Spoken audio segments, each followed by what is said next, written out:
ತುಂಬ ನಿಪುಣರು, ತುಂಬ ಜಾಣವಂತರು, ತುಂಬ ಕಷ್ಟಪಟ್ಟು ಸಂಪಾದನೆ ಮಾಡೋರು ಖಂಡಿತವಾಗ್ಲೂ ವೃಷಭ ರಾಶಿಯವರು. ಇಂಥವ್ರಿಗೆ ಏನಾಗುತ್ತೆ, ಇನ್ನು ವಿವಾಹಕ್ಕಂತೂ ಅದ್ಭುತವಾದಂಥ ಮೇ ಒಳಗಡೆ ಯಾರಿಗೆಲ್ಲ ನಿಶ್ಚಯ ಆಗಿರ್ತದೋ ಅವ್ರದ್ದೆಲ್ಲ ಅದ್ಭುತವಾದಂತಹ ಗುರುಬಲ ಸಹ ಇರ್ತದೆ. ಕರ್ಮಸ್ಥಾನದಲ್ಲಿ ರಾಹುವಿನ ಸಂಚಾರ ಖಂಡಿತ ಅದೆಲ್ಲ ಮುಗಿಸ್ಕೊಂಡ್ಬಿಟ್ರೆ ತುಂಬ ಒಳ್ಳೆಯದು. ಇಲ್ಲ ಅಂದರೆ ಸ್ವಲ್ಪ ಅಡೆತಡೆಗಳಾಗುವಂಥ ಸಾಧ್ಯತೆ ಇರ್ತದೆ. ವಿವಾಹದ ವಿಚಾರಗಳಾಗಿರ್ಬೋದು, ಇದೆಲ್ಲ ಈಗ ಸಂಪೂರ್ಣವಾದಂತಹ ಗುರುವಿನ ಬಲ ಇರುತ್ತೆ. ಹೆಣ್ಣು ದೇವರ ಸ್ಮರಣೆ ಮಾಡ್ತಾ ಬಂದರೆ ಖಂಡಿತ ಅಭಿವೃದ್ಧಿಯ ಹಾದಿ ನಿಮಗೆ ಕಟ್ಟಿಟ್ಟ ಬುತ್ತಿ. ಓಂ ಗಂ ಗಣಪತಿ ನಮಃ. ಓಂ ನಮೋ ಭಗವತೆ ವಾಸುದೇವಾಯ. ಓಂ ನಮಃ ಶಿವಾಯ. ಓಂ ಶ್ರೀಮಾತ್ರೇ ನಮಃ. ಸಮಸ್ತ ಈ ಸಂಜೆ ನ್ಯೂಸ್ ವಾಹಿನಿ ವೀಕ್ಷಕರಿಗೆ ನಾನು ನಿಮ್ಮ ಆಚಾರ್ಯ ಬಾಲಸುಬ್ರಹ್ಮಣ್ಯಂ ಮಾಡುವ ಅನಂತ ನಮಸ್ಕಾರಗಳು. ವೀಕ್ಷಕರೇ, ಏನು ಒಂದು ವಿಶೇಷವಾದಂತಹ ಕಾರ್ಯಕ್ರಮ. ಯಾಕೆ ವಿಶೇಷ ಅಂದರೆ ವರ್ಷಕ್ಕೊಂದ್ಸತಿ ವಿಶೇಷವಾದಂತಹ ಕಾರ್ಯಕ್ರಮವನ್ನು ನೋಡ್ತೀವಿ ನಾವು. ಯಾವಾಗ ಡಿಸೆಂಬರ್ ಆಯಿತು, 31 ಆಯಿತು, ನಾಳೆ ಬೆಳಗ್ಗೆ ಒಂದು ಕ್ಯಾಲೆಂಡರ್ ತಿರುವಾಕೋಬೇಕು ಅನ್ನೋ ಟೈಮಲ್ಲಿ ಕರೆಕ್ಟಾಗೆ ಕ್ಯಾಲೆಂಡರ್ ವರ್ಷವನ್ನು ಸಹ ಆಚರಣೆ ಮಾಡುವಂಥದ್ದು. ಈ ಕ್ಯಾಲೆಂಡರ್ ವರ್ಷದ ರಾಶಿ ಭವಿಷ್ಯ ಅಂದರೆ ಸಾಕಷ್ಟು ಜನಕ್ಕೆ ನಮ್ಮ ರಾಶಿ ಯಾವ ರೀತಿಯಾದಂತಹ ಶುಭ ಅಥವಾ ಅಶುಭ ಫಲವನ್ನು ತರಬಹುದು ಈ ವರ್ಷ ಅನ್ನೋದು ಒಂದು ಗೊಂದಲ ಇರ್ತದೆ.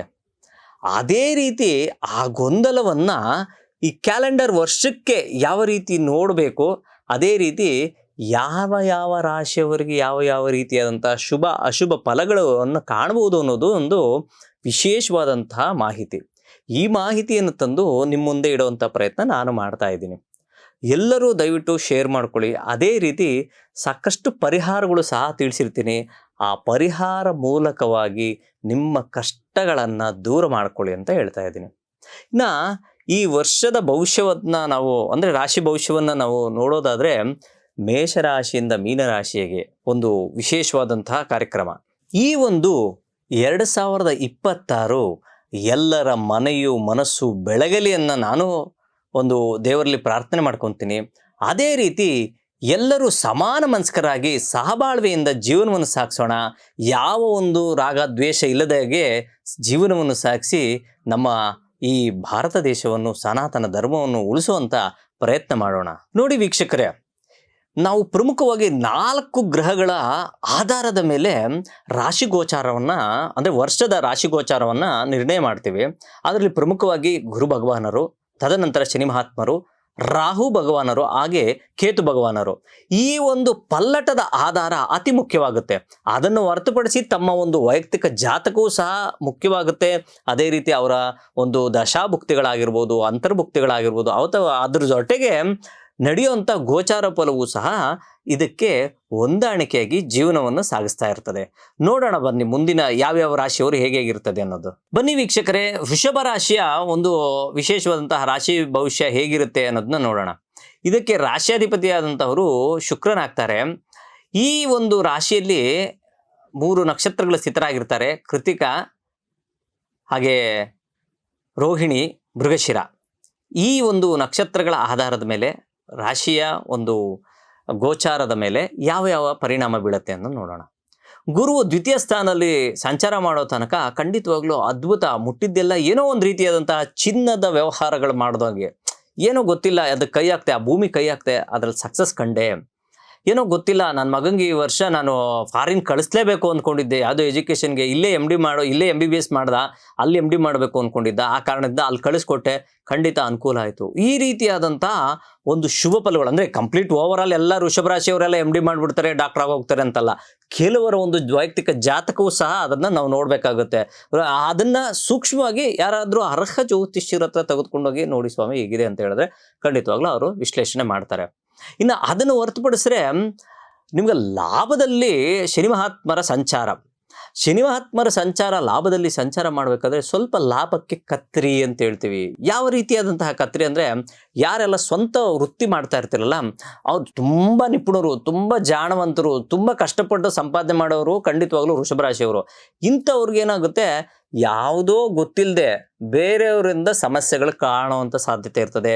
ಇದ್ರ ಬಗ್ಗೆ ಸ್ವಲ್ಪ ಗಮನ ಹರಿಸ್ಬೇಕು. ಯಾರಿಗಾದ್ರೂ ಕೊಟ್ಟು ತೆಗೆದುಕೊಳ್ಳುವಂಥದ್ದು ಅಥವಾ ಶ್ಯೂರಿಟಿ ಹಾಕುವಂಥದ್ದು, ಇಂಥ ವಿಚಾರದಲ್ಲಿ ಸ್ವಲ್ಪ ಯೋಚಿಸಿ ನೀವು ವ್ಯವಹರಿಸಿದ್ರೆ ತುಂಬ ಒಳ್ಳೆಯದು.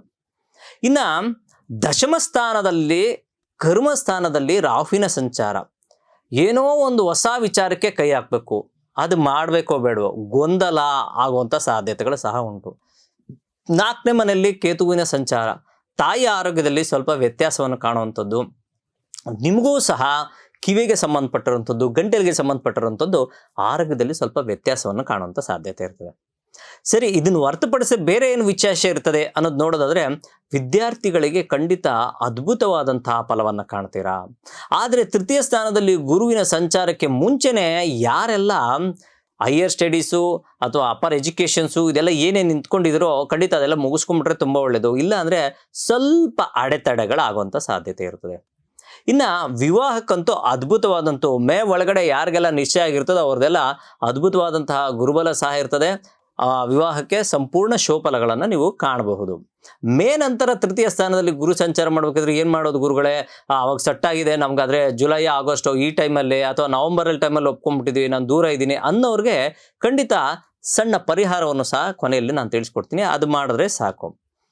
ಇನ್ನು ಯಾರೆಲ್ಲ ಸ್ವಂತ ವೃತ್ತಿ ಸೇವಾ ವೃತ್ತಿ, ಸ್ವಂತ ವೃತ್ತಿಯವ್ರಿಗೆ ಸ್ವಲ್ಪ ಈಗ ಮೊದಲೇ ತಿಳಿಸ್ದಂಗೆ ಸ್ವಲ್ಪ ಕನ್ಫ್ಯೂಸ್ ಜಾಸ್ತಿ ಆಗುವಂಥ ಸಾಧ್ಯ ಇರ್ತದೆ. ಸೇವಾ ವೃತ್ತಿಯಲ್ಲಿ ಅದರಲ್ಲೂ ಯಾರೆಲ್ಲ ಸರ್ಕಾರಿ ವೃತ್ತಿಯಲ್ಲಿ ಇರ್ತಾರೋ ಅವ್ರಿಗಂತೂ ಅದ್ಭುತವಾದಂತಹ ಫಲವನ್ನು ಖಂಡಿತ ನಿರೀಕ್ಷಿಸ್ಬೋದು. ಇನ್ನು ಸೇವಾ ವೃತ್ತಿನೂ ಬೇರೆಯವ್ರ ಅಂಡ್ರಲ್ಲಿ ಯಾವುದೋ ಒಂದು ಕಂಪ್ನಿಲಿ ಅಂಡ್ರಲ್ಲಿ ಕೆಲಸ ಮಾಡ್ತಿರ್ತಾರೆ, ನಾರ್ಮಲ್ ಅಂದರೆ 50-50 ಒಂದು ರೀತಿಯಾದಂತಹ ಜೀವನವನ್ನು ಸಾಗಿಸುವಂಥ ಸಾಧ್ಯತೆ ಇರ್ತದೆ.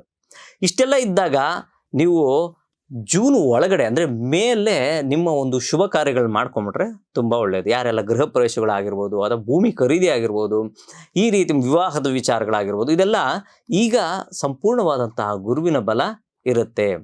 ಸರಿ, ಏನಪ್ಪ ಪರಿಹಾರ ರೂಪಕ ತದನಂತರ ಏನು ಮಾಡ್ಕೋಬೇಕು ಅಂದರೆ, ಹೆಣ್ಣು ದೇವರ ಸ್ಮರಣೆ, ದುರ್ಗಾ ಪರಮೇಶ್ವರಿ ಆಗಿರ್ಬೋದು, ರಾಜರಾಜೇಶ್ವರಿ ಆಗಿರ್ಬೋದು, ಅಂಬಾ ಭವಾನಿ ಆಗಿರ್ಬೋದು, ಈ ರೀತಿಯಾದಂತಹ ದೇವರ ಒಂದು ಸ್ಮರಣೆ, ಹೆಣ್ಣು ದೇವರ ಸ್ಮರಣೆ ಮಾಡ್ತಾ ಬಂದರೆ ಖಂಡಿತ ಅಭಿವೃದ್ಧಿಯ ಹಾದಿ ನಿಮಗೆ ಕಟ್ಟಿಟ್ಟ ಬುತ್ತಿ.